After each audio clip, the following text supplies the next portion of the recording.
Hello friend, नमस्कार। मैं उम्मीद आप सभी का स्वागत करता हूं। तो देखिए, बहुत ज़्यादा लड़कों के कमेंट आ रहे हैं कि आंसर की कब आएगी। देखिए, ग्रुप डी का एग्ज़ाम ख़त्म हो चुका है और ये सही भी है कि अब लड़कों को जो इंतज़ार है वो है कि जो ग्रुप डी की आंसर की है अब वो कब आने वाली है, क्योंकि ग्रुप डी के आंसर की आने के बाद में अपना स्कोर चेक कर पाएंगे सही कि उनके कितने सही हैं कितने गलत हैं। फिर वो अनुमान लगा सकते हैं कि उनका इस बार सिलेक्शन होगा या नहीं होगा। तो देखिए, मैं आपको इस वीडियो में बताने वाला हूँ कि आंसर की कब आएगी और पीईटी के लिए कितने नंबर चाहिए, और अगर आपके 30-35 नंबर आ रहे हैं तो आपको अब क्या करना चाहिए। तो देखिए, सबसे पहले मैं आपको बता दूं आंसर की के बारे में। तो देखिए, मिनिस्ट्री ऑफ रेलवे ने अभी एक नोटिस जारी किया था 2-4 दिन पहले। तो उसमें उन्होंने बताया था कि हम दिसंबर में आपका रिजल्ट घोषित कर देंगे और अप्रैल तक आपको ज्वाइनिंग दे देंगे। यानी कि जो रेलवे की प्रक्रिया है, प्रोसेस है, वो बहुत ही फास्ट चलने वाली है। तो इस हिसाब से अगर हम देखें और पीछे जितने रेलवे ने एग्जाम कराए हैं, एनटीपीसी ले लो, चाहे ग्रुप डी का 2018 वाला ले लो, या फिर और कोई भी अगर आप एग्जाम उठा के देखते हैं रेलवे का, तो ज़्यादा से ज़्यादा 10 से 15 दिन में रेलवे की आंसर की आ जाती है। यानी कि 10 से 15 दिन में रेलवे आंसर की जारी कर देती है। और इस समय जब रेलवे बहुत ही जल्द इस भर्ती को पूरा कराना चाहती है, उन्होंने पूरा टाइम टेबल दे दिया है कि इस समय हम पीटी करेंगे, इस समय रिजल्ट आपका आ जाएगा और इस समय आपकी ज्वाइनिंग हम करा देंगे। तो इस हिसाब से अगर देखा जाए तो जो आपकी आंसर की है वो 22 अक्टूबर, यानी कि 22 अक्टूबर के बाद में 30 अक्टूबर तक कभी भी आ सकती है। देखिए, इससे 30 अक्टूबर से ऊपर नहीं जाएगी, इससे पहले आपके आंसर की आ जाएगी। क्यों आनी चाहिए इससे पहले? देखिए, इससे पहले इसलिए आएगी क्योंकि रेलवे को दिसंबर में रिजल्ट देना है। जब देखिए रेलवे को दिसंबर में रिजल्ट देना है तो आंसर की अक्टूबर के लास्ट तक आएगी, तभी आपका रिजल्ट दिसंबर के लास्ट तक आ पाएगा। क्यों?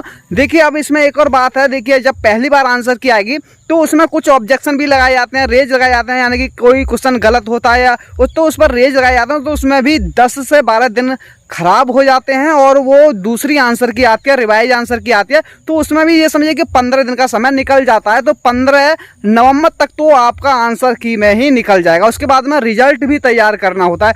कम से कम रिजल्ट को अगर रेलवे तैयार करती है तो 1 महीना कम से कम लगेगा, तभी जाकर के आपका दिसंबर में रिजल्ट वो दे पाएंगे। और उनको करना है ये, तो इस तरह से आपकी जो आंसर की है, देखिए 22-23 अक्टूबर के बाद में आप चेक कर सकते हैं, कभी भी आपके आंसर की आ सकती है। तो आपको अब ज़्यादा समय का इंतजार नहीं करना पड़ेगा। यानी कि दिवाली के आसपास, दिवाली के 1-2 दिन उधर या दिवाली के 1-2 दिन पहले आपके आंसर की आ जाएगी। तो अब देखिए, ये तो हुई आंसर की बात, और रिजल्ट भी आपका दिसंबर में आ जाएगा और पीटी आपका ये समझिए कि जनवरी-फरवरी में स्टार्ट हो जाएंगे और आपकी ज्वाइनिंग जो है अप्रैल तक आपको ज्वाइनिंग दे दी जाएगी। इसके बाद में बात करते हैं।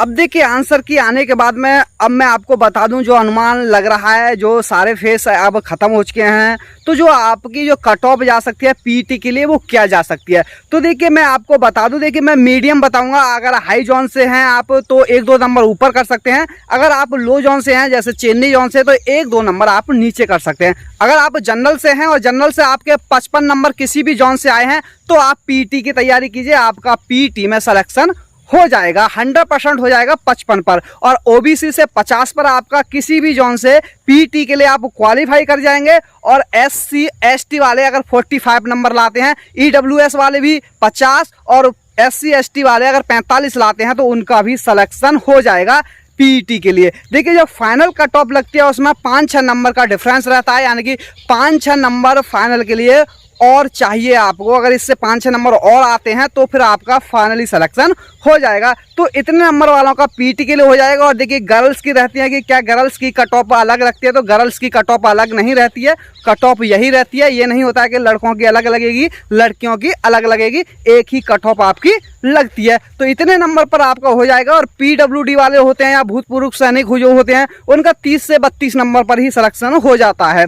इसके बाद मैं आपको बता दूं, जिनके 30-35 नंबर बन रहे हैं वो इस बार पीटी के लिए भी क्वालिफाई नहीं कर पा रहे हैं, तो अब उनके लिए क्या करना चाहिए, उनकी क्या रणनीति होनी चाहिए। तो देखिए, मैं आपको बता दूं, किसी भी तरह से आपने ये एग्जाम दिया, अपना पूरी यानी कि 100% दिया और आपने अच्छे से एग्जाम दिया, फिर भी किसी कारणवश आपका एग्जाम खराब हो गया, तो अगर आपका एग्जाम खराब हो गया है तो अब देखिए, आगे इस पर निराशा या अब दुख व्यक्त मत कीजिए कि मेरा पेपर खराब हो गया, मेरा सिलेक्शन हो जाता, क्योंकि अब दुख व्यक्त करने से कुछ भी नहीं होगा।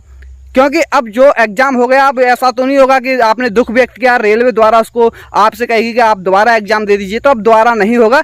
दोबारा तब हो सकता है जब आपकी न्यू भर्ती निकल के आएगी। जब न्यू भर्ती आएगी तभी आप दोबारा एग्जाम दे सकते हैं। तो अब आपको करना क्या है, देखिए अब आपको ये करना होगा कि अब आपको न्यू भर्ती जो आएगी उसकी तैयारी अभी से करनी है। पहले आप डिसाइड कर लें कि आप किस कैटेगरी में हैं, यानी कि आपकी क्या क्वालिफिकेशन है और आप किस पोस्ट पर जाना चाहते हैं और आप कौन सी भर्ती निकाल सकते हैं। अगर आप जिस काबिल हों, जैसे एसएससी सीजीएल निकाल सकते हैं तो उसकी तैयारी का मूड बनाइए। अगर आपको रेलवे में ही जाना है तो रेलवे की तैयारी का आप मूड बना सकते हैं कि मुझे तो रेलवे में जाना है। एएलपी की भी वैकेंसी बहुत जल्द आने वाली है और जो एसआई होती हैं आरपीएफ एसआई, तो आरपीएफ वालों की भी वैकेंसी बहुत जल्द आने वाली है। तो अब आप तैयारी में लग जाइए नेक्स्ट वैकेंसी के लिए, और अभी से तैयारी करोगे तभी आप अच्छी प्रिपरेशन कर पाओगे। अगर आप सोचोगे कि वैकेंसी आ जाएगी तब तैयारी करेंगे तो फिर कुछ नहीं होने वाला है। क्योंकि देखिए अब आपको तैयारी करनी पड़ेगी अगर नौकरी लेनी है तो देखिए धीरे धीरे पढ़ोगे। देखिए मैथ, रीजनिंग, जीके ये क्या होती है, आप कोई भी एग्जाम दे लो इंडिया में 90% जो एग्जाम होते हैं वो इन 3 सब्जेक्ट से ही ज़्यादा क्वेश्चन पूछे जाते हैं। तो 3 सब्जेक्ट तो ये मेन है, तो इन्हें तो आप रेगुलर पढ़ते रहिए। यानी कि ये समझिए कि आप दिन में 2 घंटे मैथ पढ़िए, 1 घंटे रीजनिंग पढ़ लीजिए और 1 घंटे आप जीके पढ़ लीजिए। तो 3-4 घंटे अगर आप अभी से पढ़ेंगे, अभी से रणनीति बनाएंगे और जब भी आपका एग्जाम आएगा तो आप उसमें अच्छा अटेम्प्ट कर पाएंगे। तो आपको करना क्या है कि आपको अब अगली प्लानिंग बनानी है। देखिए न्यू वैकेंसी भी आपकी बहुत जल्द, यानी कि मार्च अप्रैल तक आपकी न्यू वैकेंसी भी देखने को मिल जाएगी। तो अब आपको उसी के हिसाब से तैयारी करनी है, न्यू वैकेंसी के हिसाब से। अगर आप आईटीआई हैं, एएलपी में जाना चाहते हैं तो आप एएलपी की तैयारी कीजिए। अगर आपके पास आईटीआई नहीं है तो आप आईटीआई भी कर लीजिए, किसी संस्था से आईटीआई का भी फॉर्म डाल सकते हैं और आप जो बिना आईटीआई की पोस्ट होते हैं उनके लिए आप तैयारी कीजिए। तो देखिए अगर आपको नौकरी लेनी है, कुछ करना है, तो देखिए अभी से आपको प्लानिंग करनी होगी।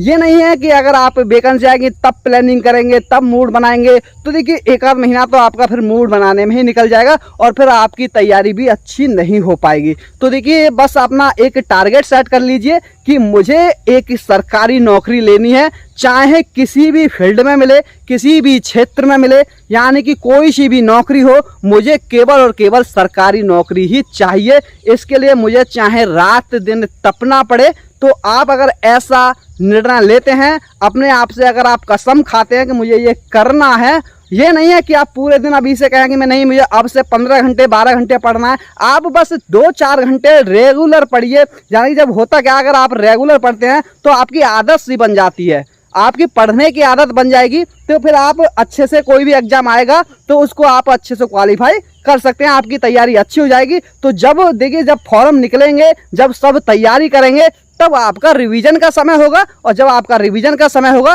तो फिर आपकी तैयारी ये समझिए कि उन लड़कों से जो फॉर्म निकलने के बाद तैयारी करेंगे उनसे कहीं ज़्यादा होगी और आप अच्छा स्कोर कर पाओगे और आप फिर एक सरकारी नौकरी का जो सपना है वो पूरा कर लोगे। तो देखिए इस वीडियो में बस इतना ही। मैं बस इस वीडियो में आपको मोटिवेट करना चाहता था कि अगर इनका पेपर खराब हो गया है उनको अब आगे की रणनीति बनानी चाहिए और आंसर की आपकी कब तक आ सकती है। तो देखिए इस वीडियो में बस इतना ही। अगर वीडियो अच्छा लगा हो तो वीडियो को लाइक शेयर जरूर करें और जो मेरे चैनल पर नए जुड़े हैं चैनल को सब्सक्राइब जरूर कर लें। तो थैंक यू, धन्यवाद, जय हिंद, जय भारत।